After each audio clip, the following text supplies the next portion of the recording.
পথে নেমেছেন অঙ্গনবাড়ি কর্মীরা, কিন্তু কেন সৈকত? একেবারেই, কারণ আমরা দেখেছি যে গত যে বাজেট সেশন গিয়েছে রাজ্যের, সেই বাজেট সেশনে 1,000 টাকা করে অঙ্গনওয়াড়ি কর্মীদের জন্য বাড়ানো হয়েছে, কিন্তু তাতে খুশি নন অঙ্গনওয়াড়ি কর্মীরা। তাদের বিভিন্ন রকম দাবি দাওয়া রয়েছে, তার মধ্যে খুব গুরুত্বপূর্ণ, তারা বলছেন ন্যূনতম 15,000 টাকা তাদের বেতন করতে হবে। এই দাবিতে তারা রাস্তায় নেমেছেন এবং অঙ্গনওয়াড়ি কর্মীরা আজও রাস্তায় নেমেছেন। ফের পথে অঙ্গনওয়াড়ি কর্মীরা, দেখতে পাচ্ছেন কত কয়েক মাস ধরে লাগাতার সল্টলেকের বিভিন্ন জায়গায় তারা প্রতিবাদ করছেন। এবারও একাধিক ইস্যুতে পথে অঙ্গনওয়াড়ি কর্মীরা।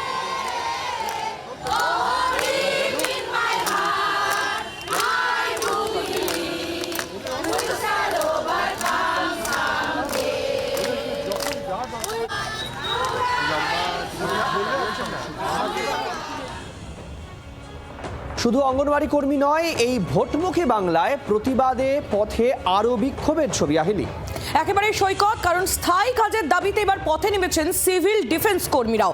সরকারি কর্মীর স্বীকৃতি না দিলে আরো বৃহত্তর আন্দোলনের হুঁশিয়ারি তারা দিচ্ছেন। সুবোধ মল্লিক স্কোয়ার থেকে মিছিল সিভিল ডিফেন্স কর্মীদের, সে ছবি আপনারা দেখছেন। স্থায়ী কাজের দাবিতে এবং সরকারি কর্মীর স্বীকৃতি না দিলে আরো বৃহত্তর আন্দোলনের হুঁশিয়ারি দিচ্ছেন সিভিল ডিফেন্স কর্মীরা, এবং এই যাবতীয় দাবি দাওয়া নিয়েই তারা পথে নেমেছেন। তাদের মিছিল সুবোধ মল্লিক স্কোয়ার থেকে এই মিছিল তারা শুরু করেছেন।